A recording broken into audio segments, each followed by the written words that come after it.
Dusk by Saki.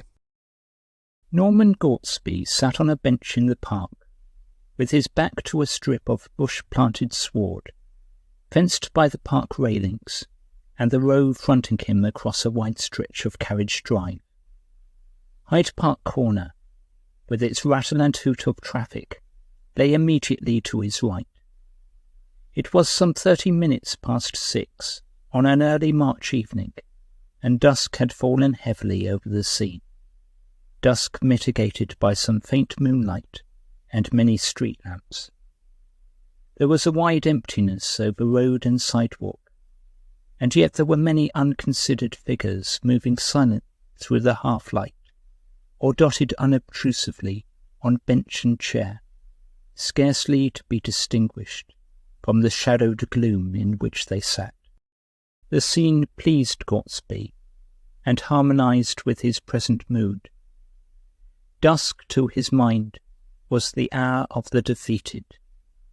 Men and women who had fought and lost, who hid their fallen fortunes and dead hopes as far as possible from the scrutiny of the curious, came forth in this hour of gloaming, when their shabby clothes and bowed shoulders and unhappy eyes might pass unnoticed, or, at any rate, unrecognized.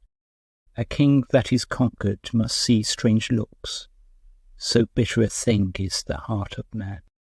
The wanderers in the dusk did not choose to have strange looks fasten on them. Therefore they came out in this bat fashion, taking their pleasure sadly in a pleasure ground that had emptied of its rightful occupants. Beyond the sheltering screen of bushes and palings came a realm of brilliant lights and noisy, rushing traffic. A blazing, many-tiered stretch of windows shone through the dusk and almost dispersed it, marking the haunts of those other people who held their own in life's struggle, or at any rate had not had to admit failure. So Gortsby's imagination pictured things as he sat on his bench in the almost deserted walk. He was in the mood to count himself among the defeated. Money troubles did not press on him. Had he so wished, he could have strolled into the thoroughfares of light and noise, and taken his place among the jostling ranks of those who enjoyed prosperity, or struggled for it. He had failed in a more subtle ambition, and for the moment he was heart-sore and disillusionized, and not disinclined to take a certain cynical pleasure in observing and labelling his fellow wanderers as they went their ways in the dark stretches between the lamplights. On the bench by his side sat an elderly gentleman with a drooping air of defiance that was probably the remaining vestige of self-respect in an individual who had ceased to defy successfully anybody or anything. His clothes could scarcely be called shabby. At least they passed muster in the half-light, but one's imagination could not have pictured the wearer embarking on the purchase of a half-crown box of chocolates, or laying out 9p on a carnation buttonhole. He belonged unmistakably to that forlorn orchestra to whose piping no one dances. He was one of the world's lamenters, who induces no responsive weeping. As he rose to go, Gortsby imagined him returning to a home circle where he was snubbed and of no account, or to some bleak lodging where his ability to pay a weekly bill was the beginning and end of the interest he inspired. His retreating figure vanished slowly into the shadows, and his place on the bench was taken almost immediately by a young man, fairly well dressed, but scarcely more cheerful of mien than his predecessor. As if to emphasize the fact that the world went badly with him, the newcomer unburdened himself of an angry and very audible expletive as he flung himself into the seat. "You don't seem in a very good temper," said Gortsby, judging that he was expected to take due notice of the demonstration. The young man turned to him with a look of disarming frankness which put him instantly on his guard. You wouldn't be in a good temper if you were in the fix I'm in, he said. I've done the silliest thing I've ever done in my life. Yes, said Gortsby dispassionately. Came up this afternoon, meaning to stay at the Patagonian Hotel in Berkshire Square, continued the young man. When I got there, I found it had been pulled down some weeks ago, and a cinema theatre run up on the site. The taxi driver recommended me to another hotel some way off, and I went there. I just sent a letter to my people, giving them the address, and then I went out to buy some soap. I'd forgotten to pack any, and I hate using hotel soap. Then I strolled about a bit, had a drink at a bar, and looked at the shops, and when I came to turn my steps back to the hotel, I suddenly realised that I didn't remember its name, or even what street it was in. There's a nice predicament for a fellow who hasn't any friends or connections in London. Of course I can wire to my people for the address, but they won't have got my letter till tomorrow. Meantime, I'm without any money, came out with about £1 on me, which went in buying the soap and getting the drink, and here I am, wandering about with twopence in my pocket and nowhere to go for the night. There was an eloquent pause after the story had been told. I suppose you think I've spun you rather an impossible yarn, said the young man presently, with a suggestion of resentment in his voice. Not at all impossible, said Gortsby judicially. I remember doing exactly the same thing once in a foreign capital, and on that occasion there were two of us, which made it more remarkable. Luckily we remembered that the hotel was on a sort of canal, and when we struck the canal, we were able to find our way back to the hotel. The youth brightened at the reminiscence. In a foreign city I wouldn't mind so much, he said. One could go to one's consul and get the requisite help from him. Here in one's own land one is far more derelict if one gets into a fix.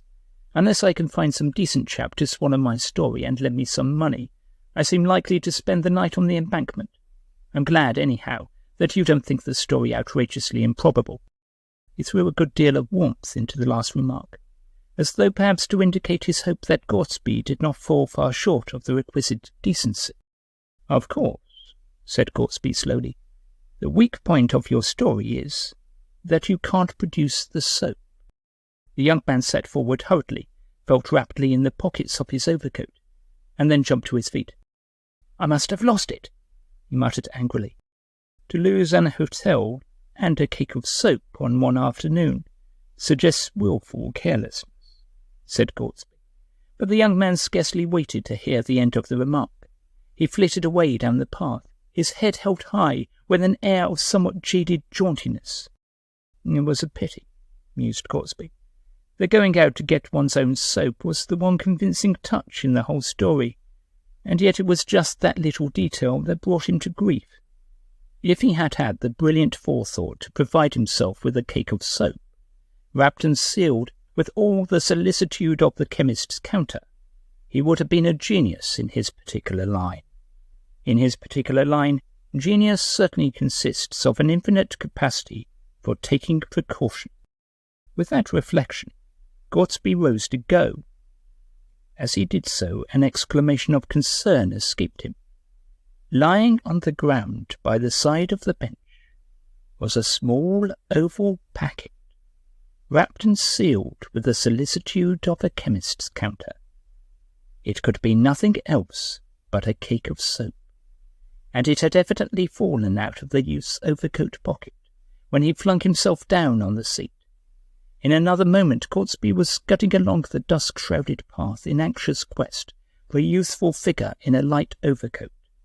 He had nearly given up the search when he caught sight of the object of his pursuit, standing irresolutely on the border of the carriage drive, evidently uncertain whether to strike across the park or make for the bustling pavements of Knightsbridge. He turned round sharply with an air of defensive hostility when he found Gortsby hailing him. The important witness to the genuineness of your story has turned up, said Gortsby, holding out the cake of soap. It must have slid out of your overcoat pocket when you sat down on the seat. I saw it on the ground after you left. You must excuse my disbelief, but appearances were really rather against you. And now, as I appeal to the testimony of the soap, I think I ought to abide by its verdict. If the loan of a sovereign is any good to you. The young man hastily removed all doubt on the subject by pocketing the coin. "Here is my card with my address," continued Gortsby. "Any day this week will do for returning the money. And here is the soap. Don't lose it again. It's been a good friend to you." "Lucky thing you're finding it," said the youth, and then, with a catch in his voice, he blurted out a word or two of thanks, and fled headlong in the direction of Knightsbridge. "Poor boy, he as nearly as possible broke down," said Gortsby to himself. "I don't wonder either. The relief from his quandary must have been acute. It's a lesson to me not to be too clever in judging by circumstances." As Gortsby retraced his steps past the seat where the little drama had taken place, he saw an elderly gentleman poking and peering beneath it, and on all sides of it, and recognized his earlier fellow occupant. "Have you lost anything, sir?" he asked. "Yes, sir. A cake of soap."